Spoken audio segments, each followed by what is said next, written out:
Hello, good afternoon. Welcome to learning history academy. कैसे हैं आप लोग? आई होप कि आपकी स्टडी अच्छी चल रही है और आप लोग डेली क्लासेस देख रहे हैं। मैं डेली क्लास अपलोड करती हूँ, डेली क्लास आती हैं आपकी लर्निंग हिस्ट्री एकेडमी से। चलिए, आज का हमारा जो टॉपिक रहेगा वो नाथपंथी, सिद्ध और योगी रहेगा। ठीक है, तो नाथपंथी कौन थे, सिद्ध कौन थे, योगी कौन थे, है ना? इनका किस तरीके से प्रचार हुआ, इन्होंने क्या कार्य किए। इसके बाद हम पढ़ेंगे सूफी संत और संत, मतलब सूफी और संत में क्या डिफरेंसेस थे, सूफी कौन थे, संत कौन थे, इसके बारे में आज हम चर्चा करने वाले हैं। चलिए स्टार्ट करते हैं हम अपनी क्लास को। नाथपंथी, सिद्ध और योगी। आप लोग ध्यान से पढ़िएगा, यहाँ से क्वेश्चंस आएंगे। ठीक है, चलिए हमारा जो टॉपिक रहेगा वो कौन सा रहेगा? नाथ नाथपंथी, सिद्ध और योगी हमारा टॉपिक रहेगा। कौन सा? नाथपंथी, सिद्ध और योगी। ये थोड़ा सा कलर थोड़ा मैं चेंज करती हूँ इसका। ठीक है, ये नहीं, एक मिनट में ये कलर लेती हूँ तो ज़्यादा ही बेटर रहेगा। ठीक है, तो आज का हमारा जो टॉपिक रहेगा वो नाथपंथी, सिद्ध और योगी रहेगा। कौन सा टॉपिक रहेगा आज का हमारा? नाथपंथी, सिद्ध और योगी हमारा टॉपिक रहेगा आज का। इसको ध्यान से पढ़िएगा, यहाँ से काफ़ी क्वेश्चन बनते हैं एग्जाम में। ठीक है ना, काफ़ी क्वेश्चन यहाँ से बनते हैं एग्जाम में। ठीक है, नाथपंथी, सिद्ध और योगी। इस काल में क्या हुआ था? चलिए, इस काल में अनेक ऐसे धार्मिक समूह उभरे जिन्होंने साधारण तर्क वितर्क का सहारा लेकर रूढ़िवादी धर्म के कर्मकांडों और अन्य बनावटी पहलुओं तथा समाज व्यवस्था की आलोचना की। इन्होंने क्या किया था? नाथपंथी, सिद्ध और योगी, इनका काम क्या था? ये एक धार्मिक समूह थे, एक धार्मिक समूह उभरे थे और इनका सोचना क्या था, क्या इनके तर्क थे, क्या इनके वितर्क थे, है ना? इन्होंने किस पर काम किया था, किसको मानते थे? ये मानते थे रूढ़िवादी धर्म के कर्मकांडों और अन्य बनावटी पहलुओं तथा समाज में जो व्यवस्था थी उनकी इन्होंने क्या की? आलोचना की। जैसे ही ये आलोचना करते हैं ये बहुत ही ज्यादा फेमस यानी कि प्रसिद्ध होने लगते हैं। इन्होंने क्या किया? रूढ़िवादी धर्म के कर्मकांडों और अन्य बनावटी पहलुओं तथा समाज की आलोचना की। इन्होंने क्या किया? देखिए, हाईलाइट करती जा रही हूँ, इसको ध्यान से सुनिएगा आप। रूढ़िवादी धर्म के कर्मकांडों और अन्य बनावटी पहलुओं तथा समाज व्यवस्था की आलोचना की। राइट, चलिए आगे हम देखते हैं किसका काम था ये, किसका काम था ये जिसके बारे में हम पढ़ रहे हैं, नाथपंथी, सिद्ध और योगी।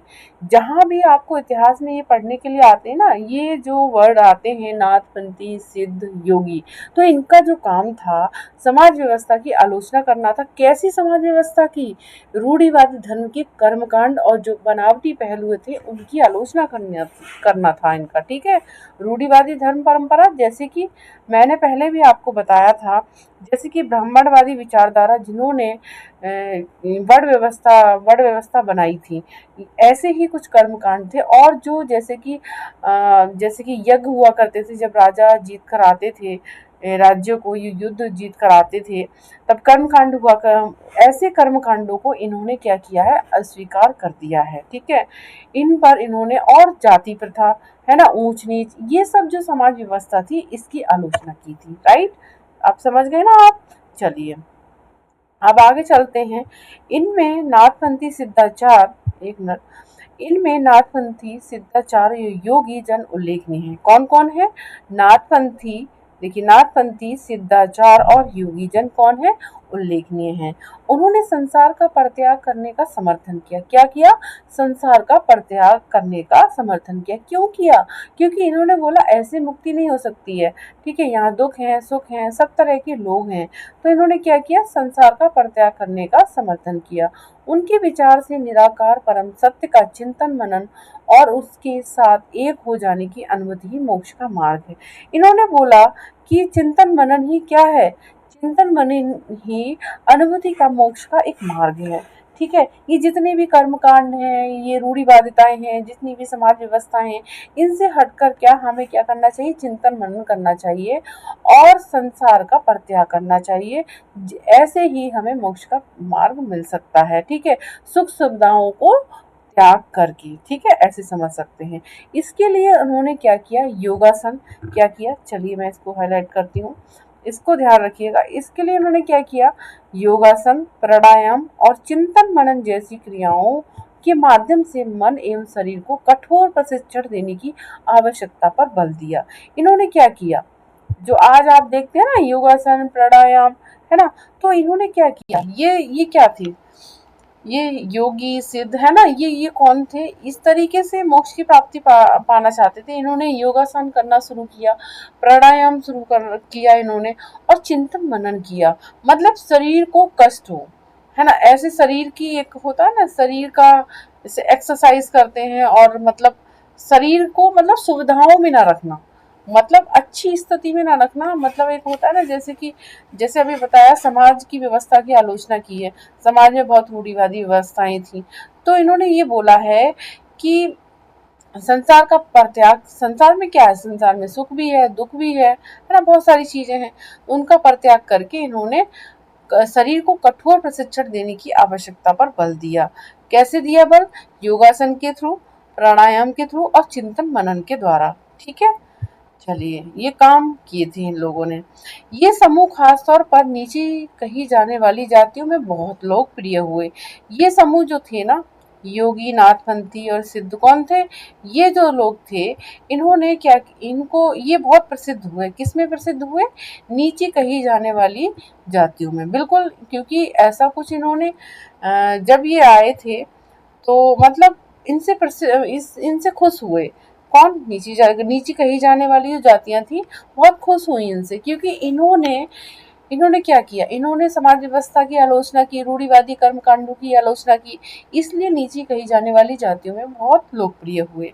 उनके द्वारा की गई रूढ़िवादी धर्म की आलोचना ने भक्ति मार्गीय धर्म के लिए आधार तैयार किया, जो आगे चलकर उत्तरी भारत में लोकप्रिय हो गया। यानी कि जो इसका जो सबसे ज्यादा आधार बना, आगे चल के ये जो लोकप्रियता हुई नाथपंथी और ये सिद्ध और योगी की, ये उत्तर भारत में सबसे लोकप्रिय हो गई। क्वेश्चन यहाँ पर बनता है कि नाथपंथी सिद्ध योगी ने जो अपनी परंपराएं स्टार्ट की थी, भक्ति के द्वारा जो इन्होंने शुरू की थी, रूढ़िवादी धर्म की आलोचना की, समाज व्यवस्था की इन्होंने आलोचना की, इनकी जो परंपराएं थी कहाँ पर सबसे ज्यादा लोकप्रिय हुई, तो उत्तरी भारत में सबसे ज्यादा लोकप्रिय हुई।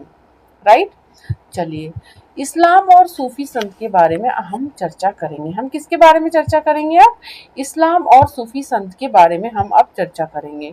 ठीक है, किसके बारे में, इस्लाम और सूफी संत के बारे में हम चर्चा करने जा रहे हैं अब। ठीक है, तो चलिए आप लोग भी इसको देखिएगा।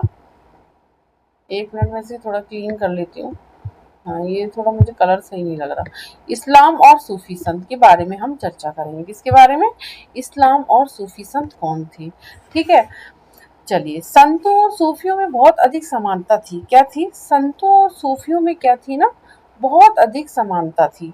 संत कौन थे, सूफी कौन थे, और इस्लाम में इस्लाम की बात करेंगे हम यहाँ, और सूफी मतों की बात करेंगे हम यहाँ। तो यहाँ पर बोला जा रहा है कि जो संत हुए, संत जैसे मैंने अभी पिछली क्लास में आपको पढ़ाया था ना, कि मतलब अलवार संत हुए थे, नयनार संत हुए थे, है ना, रामानुज हुए हमारे, ठीक है, और ये आपके शंकर हुए, है ना, और महाराष्ट्र में भी काफी सारे जैसे हुए थे, जैसे आपकी ज्ञानेश्वर हुए, तुकाराम हुए, सुखीबाई स्त्री थी जो वो हुई थी विद्वान, काफी विद्वान संत थे ये। ठीक है, तो इस तरीके से वो संत थे। अब सूफियों में अभी तक मैंने आपको सूफियों के बारे में नहीं बताया, संत के बारे में बता चुकी हूँ, पढ़ा चुकी हूँ। तो संत और जो सूफी थे ना, इनमें बहुत अधिक समानता मिलती थी। कैसे, यहाँ तक कि यह भी माना जाता है कि उन्होंने आपस में कई विचारों का आदान प्रदान किया और उन्हें अपनाया। मतलब जो इनके आचार विचार थे ना, जो इनके विचार थे, वो बहुत ही ज्यादा मिलते जुलते थे। ठीक है, तो सूफी मुसलमान रहस्यवादी थे। अब यहाँ पर यह क्वेश्चन बनता है कि सूफी मुसलमान कौन थे।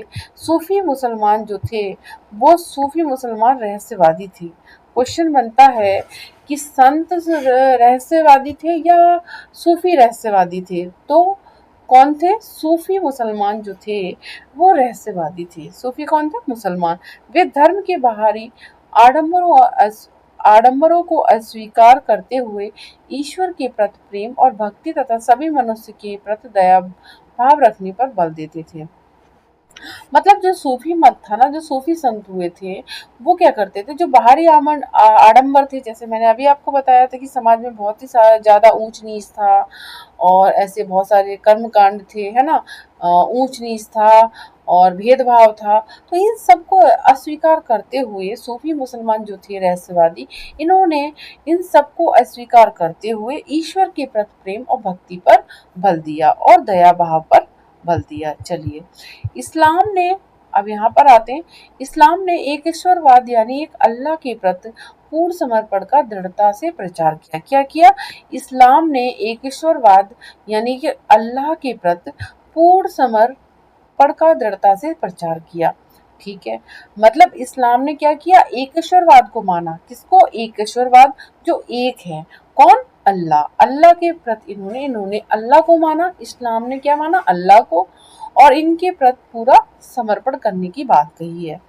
8वीं और 9वीं शताब्दी में धार्मिक विद्वानों ने पवित्र कानून, शरिया और इस्लामिक धर्मशास्त्र के विभिन्न पहलुओं को विकसित किया। कहने का मतलब है 8वीं और 9वीं शताब्दी में, जैसे हमने संत के बारे में बताया था, 8वीं और 9वीं शताब्दी में भक्ति आंदोलन शुरू हुआ था, वैसे यहाँ पर 8वीं और 9वीं शताब्दी में धार्मिक विद्वानों ने पवित्र कानून, अब इनका जो इस्लाम का पवित्र कानून कौन था? शरिया। पवित्र कानून कौन था? शरिया। तो क्वेश्चन ऐसे बनता है, पवित्र कानून का मतलब होता है शरिया इस्लाम में, और इस्लामिक धर्मशास्त्र के विभिन्न पहलुओं को विकसित किया। मतलब 8वीं और 9वीं शताब्दी में, कहने का मतलब है, इस्लाम ने एक ईश्वरवाद को अपनाया यानी कि अल्लाह को अपनाया। दूसरी बात, दूसरा क्वेश्चन यहाँ से बनता है, 18वीं और 9वीं शताब्दी में धार्मिक विद्वानों ने पवित्र कानून को अपनाया। पवित्र कानून कौन? शरिया को। ठीक है, और इस्लामिक धर्मशास्त्र के विभिन्न पहलुओं को विकसित किया। मतलब इन्होंने किसका विकास किया?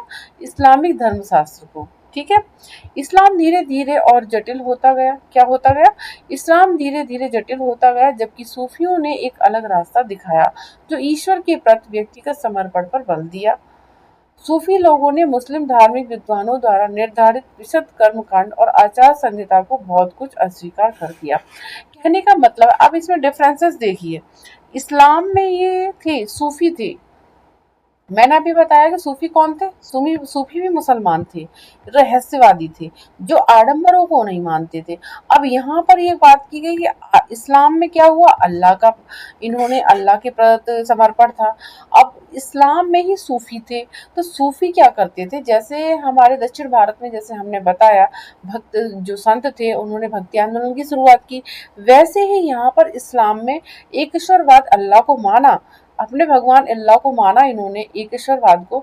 लेकिन जो सूफी संत यहाँ पर हुए इस्लाम में, उन्होंने क्या किया, इस्लाम के जितने भी आडंबरपूर्ण जितनी भी चीजें थी, कर्मकांड थे और आचार संहिता थी, उनको अस्वीकार कर दिया सूफी संतों ने। इस्लाम के जितने भी मुस्लिम धार्मिक विद्वानों द्वारा निर्धारित जितने भी कर्मकांड थे और आचार संहिता थी, उनको अस्वीकार कर दिया। किसने? सूफी संतों ने। ठीक है, सूफी संत किस पर ध्यान देते थे? सब लोग एक समान हैं और कोई भी ऊंच नीच नहीं है, कोई भेदभाव नहीं है, सूफी संत का ये कहना था। ठीक है, वे ईश्वर के साथ ठीक उसी प्रकार, मैं इजी लैंग्वेज में भी आपको साथ में बताती हूँ, ठीक है, अपनी लैंग्वेज में, वे ईश्वर के साथ ठीक उसी प्रकार जुड़े। ईश्वर के साथ तो जुड़े, लेकिन कैसे जुड़े? देखो,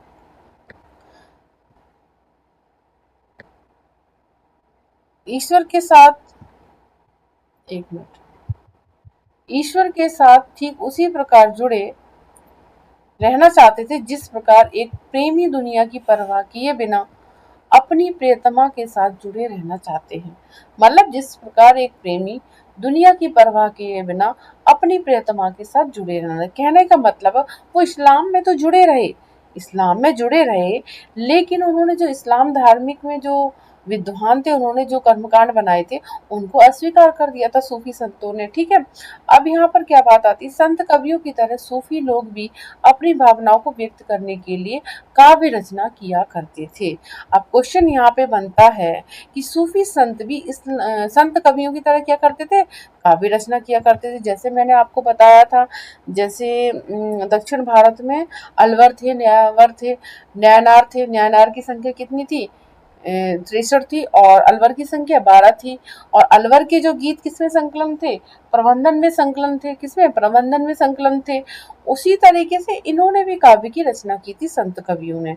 ठीक है, सूफी संत कवियों ने क्या किया था? सूफी लोगों ने क्या किया था? संत कवियों की तरह काव्य रचना किया। गद्य में एक विस्तृत साहित्य तथा कई किस्से कहानियां इन सूफी संतों के इर्द गिर्द विकसित हुए। मतलब जो इन्होंने लिखा, काव्य की जो रचना की थी वो गद्य में की थी, ये लिखा हुआ है। ठीक है, ये देखो। ठीक है, और कई किस्से कहानियां इन सूफी संतों के इर्द गिर्द विकसित हुए। मध्य एशिया के महान सूफी संतों में, कहाँ पर? मध्य एशिया की बात चल रही है। मध्य एशिया के महान सूफी संतों में क्या क्या था? गज्जाली, रूमी और सादी। क्या था? गज्जाली, रूमी और सादी। एक मिनट, ये हाईलाइट।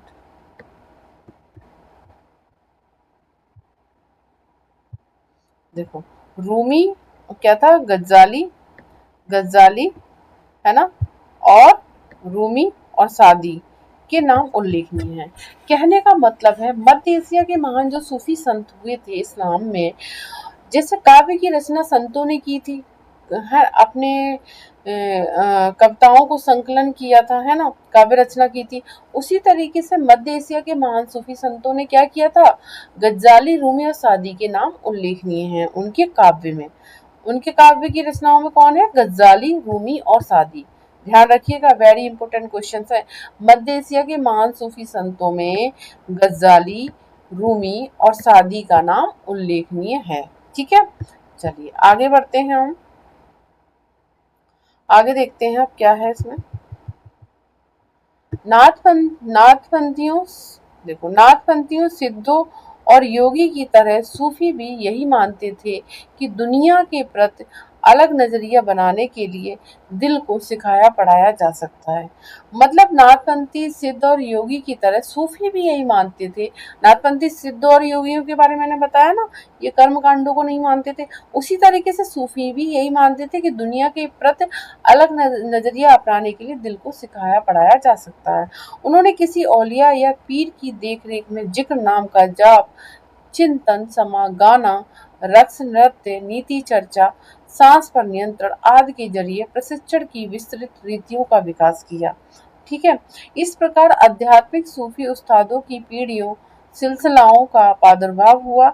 इनमें से हर एक सिलसिला निर्देशों व धार्मिक क्रियाओं का थोड़ा बहुत अलग तरीका अपनाती थी। देखो, अब मैं इसको समझाती हूँ आपको। ठीक है, क्या चीज कह रहे हैं, मैं समझाती हूँ इसको। ठीक है, चलिए अपने टॉपिक की तरफ आते हैं। तो प्लीज जो लोग क्लास को डेली देख रहे हैं, प्लीज लाइक, शेयर और सब्सक्राइब करते रहें। ठीक है, इससे क्या होता है, मैम को भी मोटिवेशन मिलता है और मैम भी आपके लिए कुछ और अच्छा कर पाएंगी। ठीक है, इससे भी अच्छा कर पाएंगी मैम आपके लिए, और मेहनत करूंगी मैं आप लोगों के लिए। बस आपके एग्जाम क्वालिफाई हो और मैं जितना भी पढ़ाती हूँ ना, मेरे इससे काफी क्वेश्चंस आपके बने। आप ये बोलें पेपर देने के बाद जब आए तो ये बोले कि मैम बहुत क्वेश्चंस बने थे जो आपने पढ़ाया था। यानी कि मैं अभी जो लेटेस्ट जो अभी एग्जाम आने वाला है, अभी नियर बाई है 6 सितंबर 2026 को सीटेट का एग्जाम। सीटेट पेपर 2 में जो कि सोशल साइंस में इतिहास के 15 क्वेश्चन बनते हैं। तो प्लीज जितने भी बच्चे हैं सीटेट वाले वो इस क्लास को डेली देखें, एनसीईआरटी क्लास को डेली देखें, क्योंकि एनसीईआरटी से ही क्वेश्चन बनते हैं। तो प्लीज लाइक, शेयर और सब्सक्राइब करते रहें। शेयर कर देंगे तो बाकी बच्चों को भी क्लास मिलेगी, सब्सक्राइब बेल आइकन कर देंगे तो फिर आप लोगों को भी डेली क्लास यहाँ से मिलती रहेगी। सब्सक्राइब करने पर डेली क्लास मिलेगी आपको। ठीक है, तो प्लीज आप लोग सब्सक्राइब करते रहें, लाइक भी करते रहें क्लास को। अगर आपको क्लास पसंद आ रही है तो लाइक करते रहें प्लीज। ठीक है, चलिए हम अपने टॉपिक की तरफ बढ़ते हैं। अभी तक हमने देखा मध्य एशिया के महान सूफी संतों में गज्जाली, रूमी और सादी के नाम उल्लेखनीय हुए। यहाँ तक हमने चर्चा की। अब हम बात करते हैं नाथपंथी, सिद्धों और योगियों की तरह सूफी भी यही मानते थे कि दुनिया के प्रति अलग नजरिया अपनाने के लिए दिल को सिखाया पढ़ाया जा सकता है। बिल्कुल अपने तरीके से कर सकते हैं। उन्होंने किसी औलिया या पीर की देखरेख में, उन्होंने क्या किया? औलिया या पीर की देखरेख में क्या किया? औलिया या पीर की देखरेख में जिक्र, जिक्र जिक्र का मतलब होता है इस्लाम में क्या होता है? नाम का जाप। ठीक है। चिंतन या समा का मतलब होता है, समा का मतलब क्या होता है, गाना। और रक्स का मतलब क्या होता है, नृत्य। और नीति चर्चा और सांस पर नियंत्रण आदि के जरिए इन्होंने क्या किया, प्रशिक्षण की प्रशिक्षण की विस्तृत रीतियों का विकास किया। कहने का मतलब है, इन्होंने औलिया का मतलब होता है पीर, औलिया या पीर की देख रेख में क्या किया, नाम का जाप किया, गाना किया, नृत्य किया इन्होंने। ठीक है। तो नाम का जाप का मतलब क्या होता है, जिक्र। और समा का मतलब क्या होता है, गाना। और रक्स का मतलब क्या होता है, नृत्य। नीति चर्चा और सांस पर नियंत्रण, जैसे मैंने बताया ना, ये अभी प्राणायाम, योगासन, जो ये सब इन्होंने किया था, यहाँ से ही इसकी शुरुआत हुई थी, जो आज हम योग करते हैं। ठीक है। योग करते हैं ना, आप लोग भी योगा करते हैं ना, किया करो 5 मिनट डेली योगा किया करो। अगर ज्यादा टाइम नहीं है आपके, आप ज्यादा ही बिजी हैं, तो 5 से 10 मिनट आप डेली निकालें योगा करने के लिए। इससे क्या होता है ना, फिजिकल भी अच्छा रहता है और आपका माइंड भी अच्छा रहता है। माइंड अच्छा रहेगा तो आप अच्छे से स्टडी कर पाएंगे। ठीक है। चलिए, इस प्रकार आध्यात्मिक सूफी उस्तादों की पीढ़ियों, मतलब जो आध्यात्मिक सूफी उस्ताद थे ना, उनकी पीढ़ियों सिलसिलाओं का प्रादुर्भाव हुआ। मतलब आध्यात्मिक सूफी उस्तादों की पीढ़ियों सिलसिलाओं का क्या हुआ, जन्म होता है। कैसे, सिलसिलाओं और पीढ़ियों का। सूफी उस्तादों की जो पीढ़ियां थी वो, और सिलसिलाओं का क्या हुआ, जन्म होता है, प्रादुर्भाव होता है यहाँ पर। इनमें से हर एक सिलसिला निर्देशों एवं धार्मिक क्रियाओं का थोड़ा बहुत अलग तरीका अपनाती थी। ये सूफी संतों में कौन देखने को मिली, कुछ पीढ़ियां देखने को मिली, सिलसिलाएं थी। तो सिलसिला क्या करते थे, निर्देश में धार्मिक क्रियाओं का थोड़ा बहुत अलग तरीका अपनाते थे ये लोग। ठीक है। चलिए, आगे क्या है इसमें देखते हैं। 11वीं शताब्दी में, आगे आते हैं नीचे।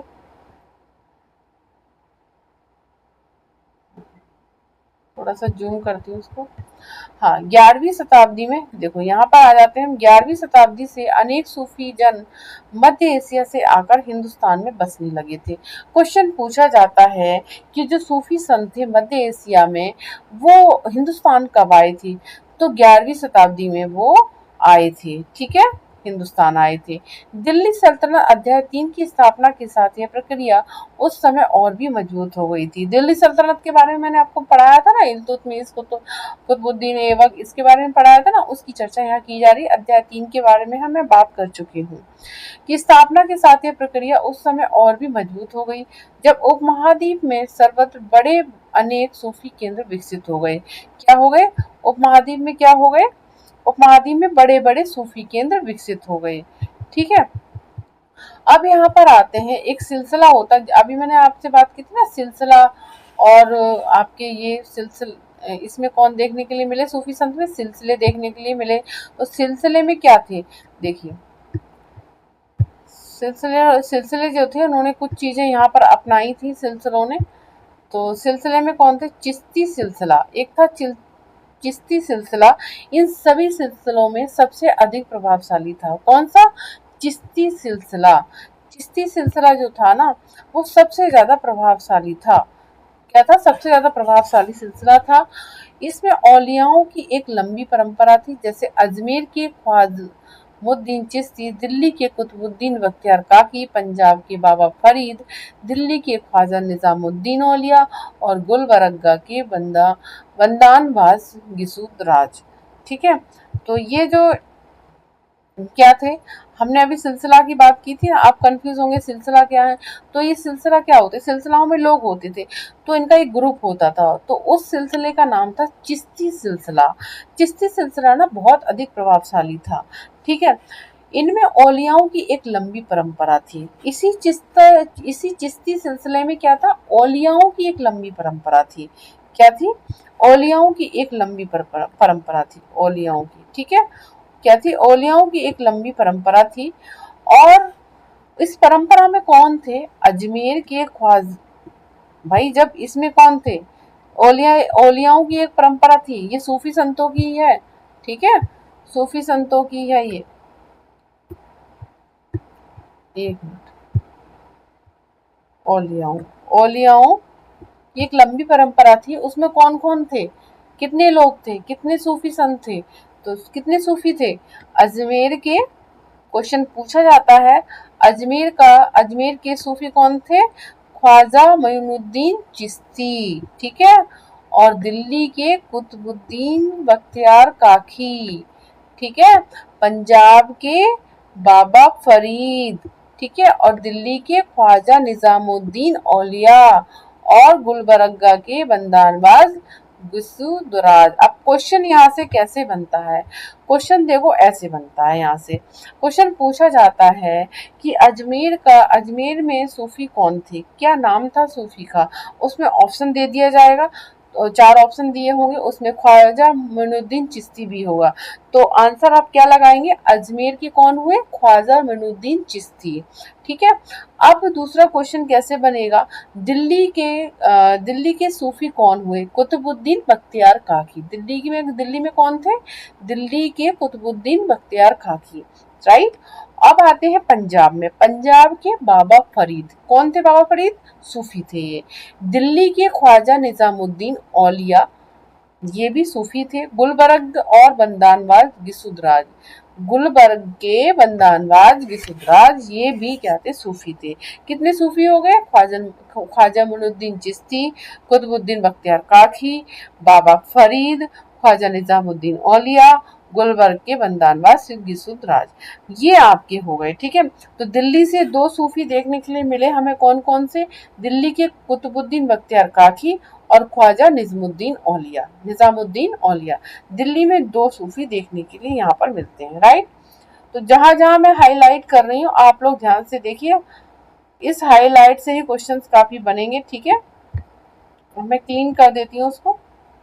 चलिए आगे देखते हैं इसमें और क्या है। सूफी संत अपने खानकाहों में विशेष बैठकों का आयोजन करते थे, जहाँ सभी प्रकार के भक्तगण क्या करते थे? भक्तगण, जिनमें शाही घरानों के लोग तथा अवजात और आम लोग भी शामिल होते थे, इन खानकाहों में आते थे। वे आध्यात्मिक विषयों पर चर्चा करते थे, ठीक है। अपनी दुनिया की समस्याओं को सुलझाने के लिए संतों से आशीर्वाद मांगते थे, अथवा संगीत तथा नृत्य के जलसों में भी शामिल होते थे, ठीक है। अगर लोग यह समझते थे कि सूफी औलियाओं के पास चमत्कारिक शक्तियां होती हैं, अक्सर लोग क्या समझते थे?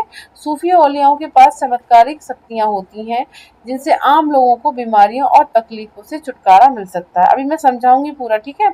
अभी एक तरफ से मैं आपको इसे पढ़ रही हूँ, फिर समझाऊंगी।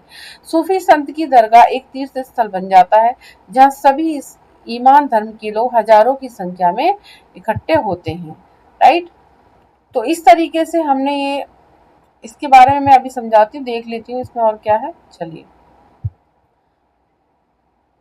देखते हैं ये खानगाह क्या होते थे। चलिए अब क्वेश्चन बनता है, आपने काफी सारा ये देखा होगा इतिहास में, खान खाओं के बारे में पढ़ते होंगे। किसके बारे में? खान खाओं के बारे में पढ़ते होंगे। ये देखिए यहाँ पे आ जाते हैं हम खान खाओं के बारे में, ठीक है। खानकाहों के बारे में आपने काफी पढ़ा होगा। तो खानकाह क्या था? खानकाह वो थी जहां पर बैठक हुआ करती थी, किसकी? सूफी संतों की बैठक हुआ करती थी। और वहां पे सभी प्रकार के क्या होते थे? भक्तगण आते थे। भक्तगण का मतलब है जो सूफी संतों को माना करते थे, तो वो भक्तगण हो गए। और इन भक्तगणों में, कहने का मतलब है, सूफी का दरवाजा हर किसी जाति और धर्म के लिए खुला हुआ था, चाहे वो हिंदू हो, चाहे वो मुस्लिम हो, चाहे वो अभिजात वर्ग हो, चाहे वो राजा हो, कोई भी हो। तो यहाँ पर किसी भी ऐसा नहीं कि पार्टिकुलर इस्लाम के लोग ही यहाँ पर मुसलमान ही इकट्ठे होंगे, ऐसा नहीं था, ठीक है। तो सूफी संत अपने खानकाहों में क्या करते थे? एक बैठक का आयोजन करते थे, जहाँ सभी प्रकार के भक्तगण आते थे जो इनको मानते थे। और भक्तगणों में हो सकते थे, शायद वो शाही घरानों से भी हो सकते थे, अवजात भी हो सकते थे, और आम पब्लिक यानी कि आम लोग भी हो सकते थे, है ना। और खानगाहों में आते थे। वे क्या करते थे? आध्यात्मिक विषयों पर चर्चा करते थे, ठीक है। अपनी दुनियाओं की समस्याओं को सुलझाने के लिए संतों से आशीर्वाद मांगते थे। जैसे आजकल हम जाते हैं ना, जब कुछ दिक्कत होती है, परेशानी होती है, मंदिर में जाते हैं, माथा टेकते हैं माता रानी का, है ना। और किसी भी भगवान को जो आप मानते हैं उसके सामने आप माथा टेकते नहीं टेकते हैं, ठीक है। हाथ जोड़ते नहीं जोड़ते हैं। तो इसी तरीके से इनका था। तो लोग अपनी समस्याओं को सुलझाने के लिए क्या करते थे, आशीर्वाद मांगने जाते थे और संगीत तथा नृत्य भी किया करते थे। यहाँ पर क्या होता था, संगीत और नृत्य भी हुआ करता था, उसमें शामिल होकर चले जाते थे। जल से निकला करते थे इनकी, मतलब नृत्य के जलसों में ही शामिल होकर चले जाते थे। अक्सर लोग ये समझते थे कि सूफी ओलियाओं के पास चमत्कारिक शक्तियां होती हैं। ओलियाओं का मतलब समझ गए ना आप, चिश्ती के अंदर ही औलिया होते थे, औलियाओं में ही ये सारी चीजें मैंने अभी बताया ना, दिल्ली में कितने चिश्ती हुए, है ना, पंजाब के जैसे बाबा फरीद हुए, इस तरीके से औलियाओं के पास क्या होती थी, चमत्कारिक शक्तियां होती थी जिनसे आम लोगों को बीमारियों और तकलीफों से छुटकारा मिल सकता था, है ना। ऐसा लोग समझते थे कि सूफी संतों के पास क्यों आते थे, वो सूफियों के पास इसलिए आते थे, लोगों की सोचना था कि लोगों की बीमारियां सही हो जाती है और तकलीफों से छुटकारा मिल जाता है। सूफी संत की दरगाह एक तीर्थ स्थल बन जाता था। क्वेश्चन यहाँ पे बन जाएगा कि सूफी संत की दरगाह तीर्थ स्थल हो सकता है, बिल्कुल सही है। ये एक तीर्थ स्थल बन गया था क्योंकि लोगों का यहाँ आना जाना था। सभी ईमान धर्म के लोग हजारों की संख्या में यहाँ इकट्ठे हुआ करते थे, राइट। तो आज मैंने आपको ये पढ़ाया, इसमें अभी कुछ पॉइंट्स रह गए हैं, कुछ और भी हैं, उन पे भी चर्चा कर लेते हैं। आनंदित सूफी के बारे में यहाँ पे बात की जा रही है। आनंदित सूफी देख रहे हैं ना, चित्र 4 में ये जो दे रखा है, ये दे रखा है ना चित्र 4 में, किस तरीके से लोग कतारों में खड़े हैं, देख रहे हैं आप लोग किस तरीके से कतारों में खड़े हैं। ये यही आनंद सूफी की बात की जा रही है इसमें, ठीक है। तो क्या है, कश्मीर में 15वीं से 16वीं सदियों में सूफीवाद के ऋषि पंथ का उदय हुआ। इस पंथ की स्थापना शेख नूरुद्दीन वली, जिन्हें नंद ऋषि के नाम से भी जाना जाता है, ने की, जिसने कश्मीर के लोगों के जीवन पर गहरा प्रभाव डाला। ऋषि संतों को समर्पित कई स्मारक कश्मीर के कई भागों में पाए जाते हैं, ठीक है।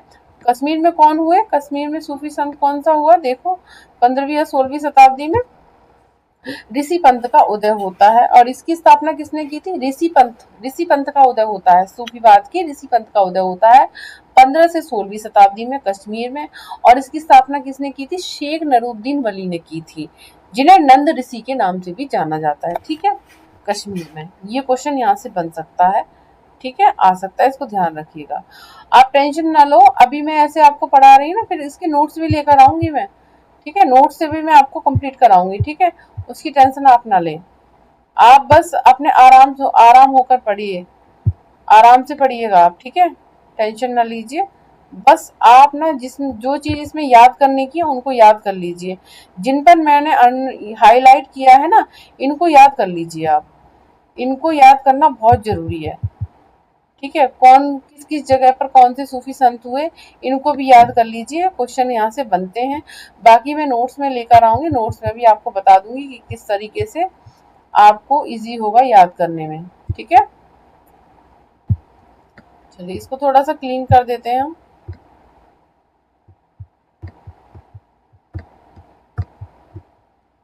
तो आप लोग प्लीज चैनल को लाइक शेयर और सब्सक्राइब करते रहें। हमने जो बात की यहाँ पर सूफी और संतों के बारे में बात की, इस्लाम में सूफी संत कौन हुए हमने उनके बारे में बात की, किस तरीके से सूफी संतों से मेल खाते हैं और उनके विचार मेल खाते हैं, आप समझ गए ना आप लोग, ठीक है। यहाँ से योगासन और प्राणायाम और चिंतन मनन की क्रियाएं शुरू हुई थी, ठीक है, ध्यान रखिएगा, जो आज भी हैं। हम लोग आराम से आज करते हैं, योगा दिवस भी मनाते हैं, 21 जून को हम योगा दिवस मनाते हैं ना, ठीक है। तो इस तरीके से मैंने आपका कंप्लीट किया ये चैप्टर में, आपके जो पॉइंट थे जहाँ से काफ़ी क्वेश्चन बनते हैं। नाथपंथी सिद्ध योगी के बारे में हमने बात की और इस्लाम में हमने सूफी संतों के बारे में बात की। मैंने आपको ये भी बताया कि जो हमारे संत हुए और सूफी, इनमें क्या डिफरेंसेस हुए। तो आप लोग समझ गए ना, इनके काफ़ी सारे विचार हैं जो एक दूसरे से मिलते हैं। सूफी संत भी वही काम करते हैं और जो आप कह सकते हैं संत भी वही काम करते हैं। संत के क्या होते थे, मंदिर हुआ करते थे, मंदिर में अपना गाना नृत्य करते थे, और जो सूफी हुआ करते थे खानकाहों में अपनी बैठक किया करती थी, ठीक है।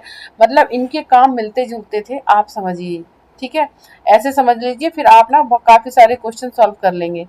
तो काफ़ी कुछ इनमें ज़्यादा डिफरेंसेस नहीं था, ठीक है। तो इस तरीके से मैंने आपको यहाँ पर ये आपका कंप्लीट किया। ये जो चैप्टर है क्लास 7 का क्लास 6 चैप्टर है ईश्वर से अनुराग, इसमें हम काफ़ी चर्चा कर चुके हैं। ठीक है, जैसे कि परमेश्वर का विचार के बारे में भी हम चर्चा कर चुके हैं, अलवर और न्यायनार के बारे में, दक्षिण भारत में जो ये संत हुए थे इनके बारे में चर्चा कर चुकी हूँ लास्ट क्लास में, है ना। और आपके ये और भी हैं शंकर रामानुज, इनके बारे में भी हम बात कर चुके हैं, और बसवन्ना का वीर शैव आंदोलन इसके बारे में भी हम चर्चा कर चुके हैं। वेरी इंपॉर्टेंट चैप्टर है, यहाँ से सीटेट में काफी क्वेश्चंस बनते हैं। दक्कन में भक्ति आंदोलन के बारे में भी हम बात कर चुके हैं। ठीक है, जैसे ज्ञानेश्वर हुए, नामदेव हुए, तुकाराम, सखुबाई स्त्रियां ये हुई भक्ति आंदोलन में ये थी। ठीक है, ये सब हम चर्चा कर चुके हैं। और आज की क्लास में हमने चर्चा की थी नाथपंथी सिद्ध योगी और इस्लाम में सूफी संत। तो इस तरीके से हमारा ये यहाँ तक इतना पॉइंट कंप्लीट हुआ, इतना चैप्टर कंप्लीट हुआ हमारा। ठीक है, और आगे जो हम बात करेंगे वो आपसे बात करेंगे उत्तर भारत में धार्मिक बदलाव, इन वजह से उत्तर भारत में धार्मिक बदलाव क्या देखे गए, इसके बारे में हम चर्चा करेंगे नेक्स्ट क्लास में। तो जितना भी मैंने आपको पढ़ाया है ना, इसको आप याद कर लीजिए और कहीं लिख लीजिए, नोट बना लीजिए। बाकी मैं नोट्स भी लेकर आऊंगी, लेकिन सीटेट वालों का एग्जाम बहुत नजदीक है, तो इसलिए जितना मैं पढ़ा रही हूँ ना, इतना आप थोड़ा थोड़ा करके पूरा नोट, जितने पे हाईलाइट मैंने किया उसका नोट्स बना लीजिए। यहाँ से क्वेश्चंस आपके बनेंगे, वेरी इंपॉर्टेंट क्वेश्चंस बनेंगे। मैं फिर से कह रही हूँ क्योंकि मैंने भी सीटेट क्वालिफाई किया हुआ है, फर्स्ट पेपर सेकंड पेपर दोनों ही क्वालिफाई हैं, तो मुझे पता है कैसे क्वेश्चन यहाँ से बनेंगे आपके इतिहास में। ठीक है, तो प्लीज जिन बच्चों ने लाइक शेयर और सब्सक्राइब नहीं किया है, तो प्लीज आप लोग लाइक शेयर और सब्सक्राइब करते रहें। ठीक है, क्योंकि मैम को मोटिवेशन मिलता है, और आप लोग स्टडी करते रहें अच्छे से, क्योंकि मेहनत करने वालों की कभी हार नहीं होती है, और आपकी भी हार कभी नहीं होगी। आप भी सक्सेस होंगे, आप जो चाहते हैं, अपने लक्ष्य की तरफ बढ़ना चाहते हैं, अपने लक्ष्य की तरफ आप बढ़िएगा। बाकी चीज़ों को हटा दीजिए, आप अपनी स्टडी पे ध्यान रखिएगा, पढ़ें और अपने लक्ष्य की तरफ बढ़ते रहें। और जो चीज़ आप कामयाब हों, और जल्दी ही कामयाब हों, बस मेरी यही प्रे है गॉड से कि आप जितनी जल्दी हो सके आप कामयाब हो। उसके लिए आपको डेली रूटीन से पढ़ना भी होगा, और डेली क्लासेस आपको देखनी होंगी। मेरी क्लासेस आप यहाँ पर लर्निंग हिस्ट्री एकेडमी पर देखते हैं, बाकी क्लासेस अलग उस पर देखते हैं, आप देखें बिल्कुल। आप क्योंकि बहुत सारे सब्जेक्ट होते हैं पढ़ने के लिए, अगर आप तैयारी कर रहे हैं, प्रिपरेशन कर रहे हैं, तो आप लोग अपना जो टाइम टेबल है अपना फिक्स करें कि हमें इस टाइम पे पढ़ना है, और इतना पढ़ना है, इतना पढ़ना है, एक चैप्टर पढ़ना है, 2 चैप्टर पढ़ने हैं, 3 चैप्टर पढ़ने हैं, नोट्स लगाने पढ़ने हैं, या पीवाईक्यू लगाने हैं, प्रैक्टिस सेट लगाने हैं। आप अपना एक टाइम टेबल बनाओ। ठीक है, एक और क्लास में अलग से लेकर आऊंगी, इसमें टाइम टेबल आपको बताऊंगी। ठीक है, तो प्लीज आप लोग मेहनत करें, क्योंकि मेहनत करने वालों की कभी हार नहीं होती है। कल हम नेक्स्ट टॉपिक पढ़ेंगे इसी चैप्टर से, क्लास 7 के चैप्टर 6 से, ईश्वर से अनुराग। हम बात करेंगे अगले टॉपिक की तरफ। थोड़ा थोड़ा मैं इसलिए पढ़ाती हूँ क्योंकि थोड़ा थोड़ा आप पढ़ेंगे तो हिस्ट्री अच्छे से समझ जाएंगे आप। ठीक है, छोटे छोटे पॉइंट्स से ही आपके बड़े बड़े पॉइंट्स बनते हैं, और छोटे पॉइंट्स ही आपको एग्जाम में कंफ्यूज करते हैं, आपको दिक्कत करते हैं। ठीक है, तो छोटे पॉइंट्स को पढ़ना, ये छोटे पॉइंट्स नहीं है, एनसीईआरटी मस्ट है पढ़ना। आप इतिहास में तैयारी कर रहे हैं, जीके जीएस में तैयारी कर रहे हैं, तो इतिहास की एनसीईआरटी पढ़ना बहुत ही ज्यादा मस्ट है आपके लिए। राइट, तो मिलते हैं कल इसी समय मिलेंगे लर्निंग हिस्ट्री एकेडमी चैनल पर। Thank you for watching this session. Bye bye, take care.